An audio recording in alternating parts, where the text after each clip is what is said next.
Hey everyone, welcome back to ClickFix. Today I'm showing you how to recover deleted YouTube videos. Let's get started.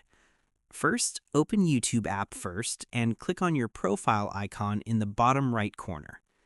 Now, tap on Settings icon on top right corner, then scroll down and tap on Send Feedback in Help and Policies section.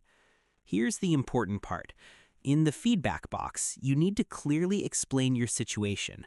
Describe which videos you deleted, why they were deleted, and most importantly, why you need them recovered.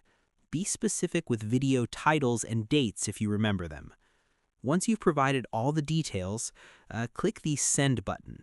YouTube's support team typically reviews these requests within 24 to 48 hours.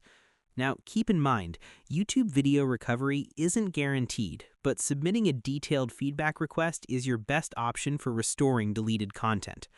And that's it. If you found this tutorial helpful, don't forget to like and subscribe to ClickFix for more YouTube tips and tricks. Thanks for watching.